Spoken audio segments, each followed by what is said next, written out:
Thank you so much for joining us. I'm Tash. And I'm Damo.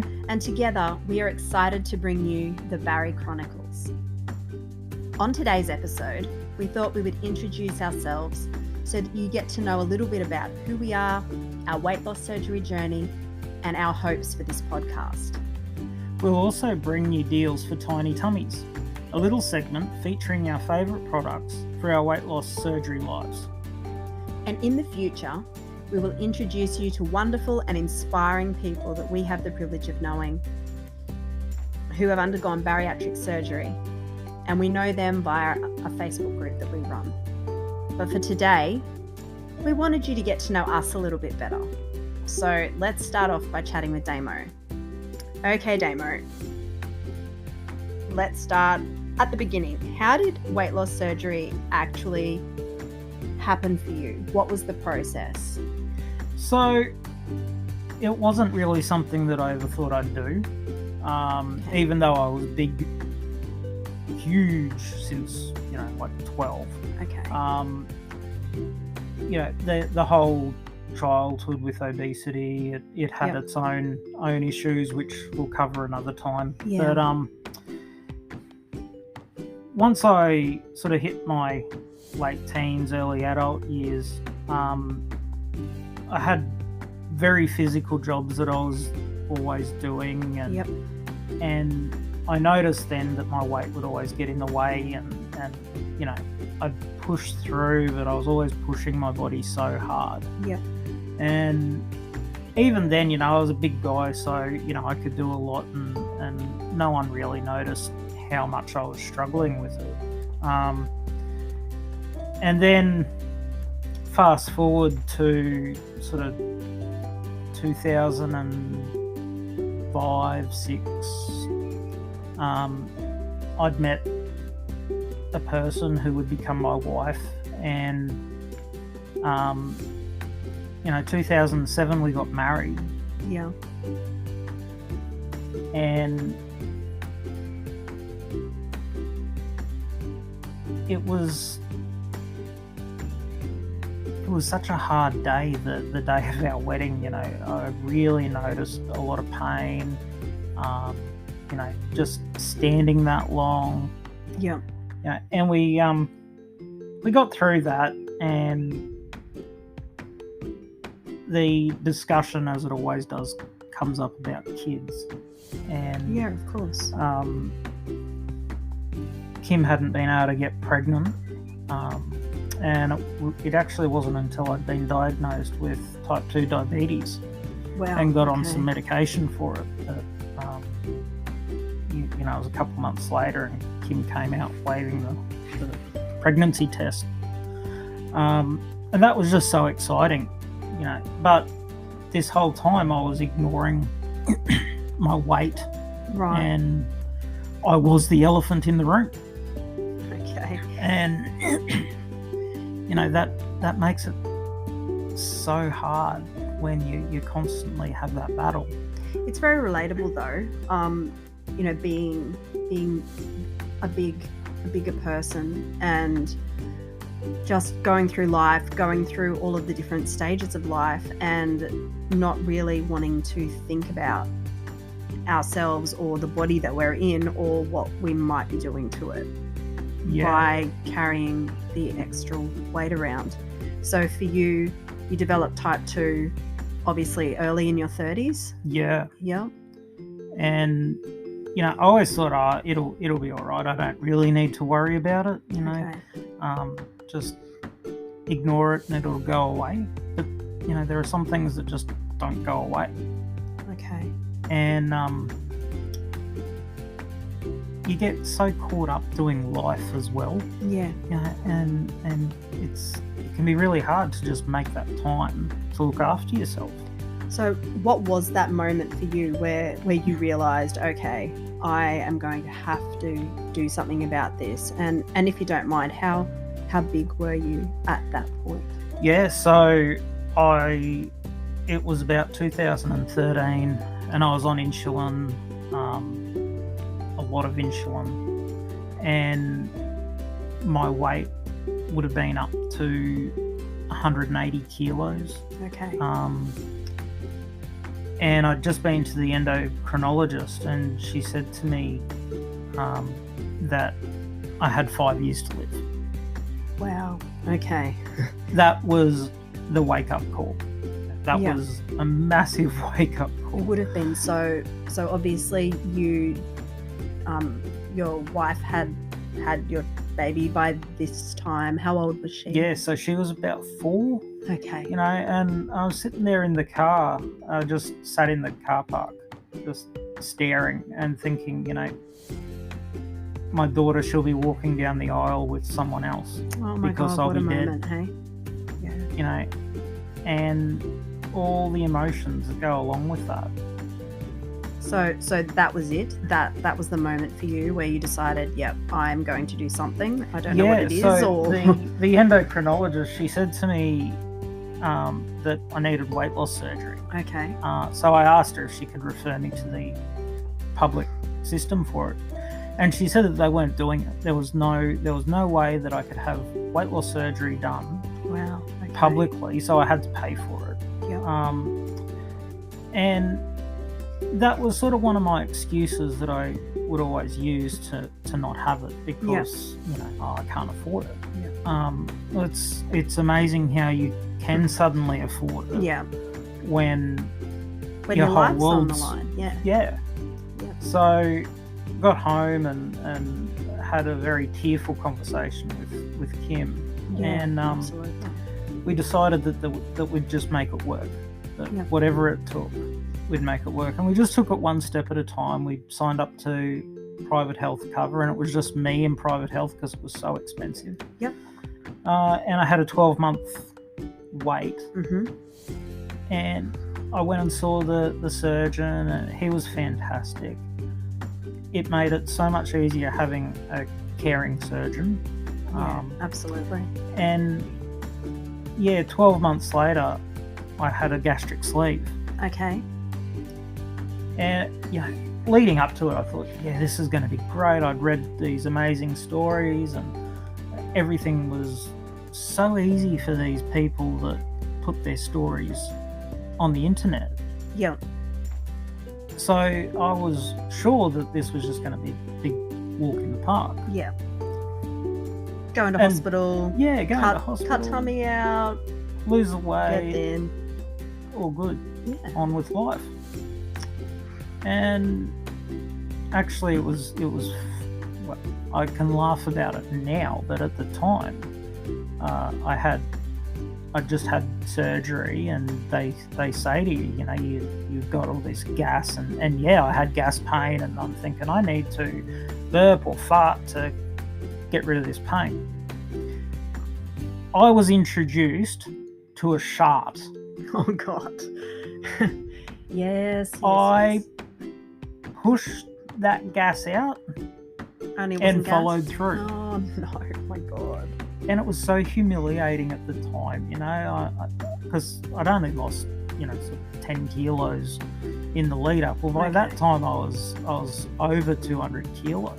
Right. So I was still this 200 kilo guy, having just shat myself in the hospital, hospital bed, bed. Wow. and I had to call a nurse to come and help me clean it up. So at that moment, were you thinking, "Oh my God, what?" Yeah, I'm thinking, what have I done? What have I Talk done? about buyer's remorse. I had buyer's remorse. Yeah, absolutely. I'm thinking, what the actual fuck? Yeah. So, we get through that, and I'm thinking, this is okay now, and I was on liquid for a week. Yep. And then I could move on to puree sort of stuff, and there's a whole process. Yeah, for like that. the healing stages. Yeah. And I noticed that I still couldn't have that much, even though Yeah. I knew I was on weight loss surgery, but even just a couple of teaspoons of puree was, making me feel unwell. Yeah. And by 6 to 8 weeks, I was supposed to be on solid food. Yeah. Eating, relatively normal kind of. And every time much I'd smaller, put hey? something in my mouth, it'd come up again. Oh no. Gosh, And, it's you know, hard. Kim's there trying to make me all these, you know, great meals and you know, she was really trying to help me with it. And everything I ate, I vomited up. So, you know, she was beside herself and I was left sitting there thinking, what have I done? Yeah, what did I do? You know, this is never going to be right. You know, and it was during that time I realised that I'd lost my best friend. Yeah. And it was food, you know, and that was so hard coming to terms with that. Yeah. I think that the mental game is actually as hard or harder Yeah, definitely. You know, than the actual surgery itself. That whole walking it out for the rest of your life thing, I don't know, for me it became really real in those first 6 weeks. yeah, because I mean, surgery in itself is easy. You go to sleep, the surgeon does his job, their thing. you wake up and hopefully you're all good. Yeah. But mentally I had, you know, over 30 years of these habits Yeah. that I'd formed of eating my emotions and, you know, all Yeah. this sort of stuff. And suddenly whenever anything was going wrong, I couldn't just sit there and gorge myself. Yeah. So what did they do to help you, or did you get help with that whole issue of not being able to keep much down? Yeah, so I ended up going back to the surgeon Yeah. and said to him what had been happening. And he booked me in to have an endoscopy done, Okay. which was great. Yeah. He ended up stretching my Your sleeve. my sleeve, my top part of esophagus, it. so that I could eat more food. Yeah. and it would stay down. So they actually use a balloon for that, and they dilate, and it worked. The only thing I couldn't eat was chicken, which You could I deal could, with I that. could deal with that, Yeah. but I could at least eat. We actually had a lot of people thinking that I was deathly ill because of how much weight I'd Yeah. lost. You know, it had been 5 months and I'd lost over 50 kilos. Wow, that's a lot of weight. So in that whole journey, or over the journey, how much weight have you lost? My highest weight loss, I got up to about 110 kilos that I lost. Wow. I have regained a little bit since then, but you know, partly that's life happening and something that we can talk about. Yeah, we'll talk about that in future episodes. Yeah, but you know, I'm still at around 100 kilo weight loss, and Wow. that's 8 years ago. That's incredible. Well done. Which has been amazing. You know, we see so many stories of people that they struggle maintaining that loss, you know, and it's not the quick fix. I used to think, oh yeah, I'm going to have weight loss surgery, it's going to be easy and that's going to be great, but it's not a quick fix. It's not easy at all, is it? No, and trying to keep the weight off can be so hard. Yeah, it really can. But you know, we do have some tips for that, which is what I'm excited about, and I'm so excited to be able to share what's worked for me and the different positive aspects of my journey. Yeah, I'm looking forward to that as well. I think that this is an exciting part of being able to share on this particular medium, so that we can share some hope out there, because we know that that things can seem, you know, quite shiny and new at the start, and it's wonderful when the weight is coming off. But you know, we're all in this, and we all decide to have weight loss surgery because we're wanting to better our lives in the longer term, and there is hope for the longer term, and that's what I'm really excited to be able to talk about as well. Yeah, definitely, because it's very easy to get caught up in the sales pitch. Yeah, absolutely. So it's going to be great. So our next part, deals for tiny tummies. I'm actually super excited to talk about this. We thought that it would be nice to feature products that you can just easily access. Love it. Products that are great to, just be able to have in the fridge or have in the cupboard. And this week, I thought that I would talk about YoPro Perform Yogurt, and my particular favourite is the mixed berry, and it just so happens that it is on sale this week. It's on special at Coles, and it's $2.50 for the 175 gram containers. So I really actually like this. At the very start of my journey, I had a lot of YoPro and I went off it for a while, but I've recently picked it up again. I can't eat a whole one. I usually, if I'm going to have some, I eat about a third or a half, and I generally like to add a little bit of sugar-free maple syrup to it. But it's just a great way to be able to get in a bit of extra protein. So that is my hot tip for this week. That's an awesome idea. So you'd get 2 meals out of that. Yeah, 2 meals out of that. So $1.25 a meal. Yep, $1.25 a meal, and there's 10 grams of protein in it. If you're only having half, or you could even chuck in some cheeky protein powder if you want to do that as well, and up the protein on that. But that's something that I like to do. So I just thought that it might be fun to share that one with you, and I hope that you like it. No, that sounds great. Yeah. And look, we also want the Barry Chronicles to be a place where we can discuss our stories. So if you would like to share your journey, the good, the bad, the awesome, the shitty, whatever, then we would love it if you would email us. So we've set up an email, and you can contact us at contact@barrychronicles.com. And we would love to be able to go through a process with you, so that there might be a little bit of backwards and forwards with the emails, but we would love to be able to read out and share your stories. Yeah, that sounds great. Just being able to give people a voice. So on our next episode, we're going to talk to Tash about her 100 kilo weight loss journey. Now that is massive for any lady. Yeah. That is such an incredible, and I know your story.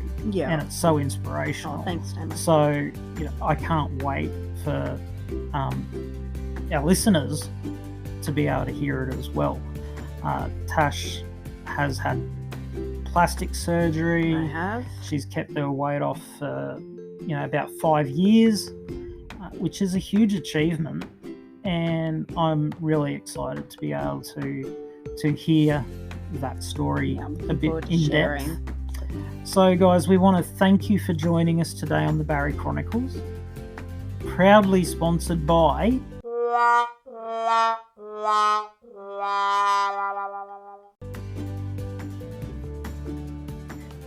If you would like to sponsor an episode, get in touch with us at throw money. Sorry. Kidding, guys. Get in touch with us at contact@barrychronicles.com. You can sponsor one episode or multiple, and we would just love to be able to partner with some great businesses. So until next week, stay safe.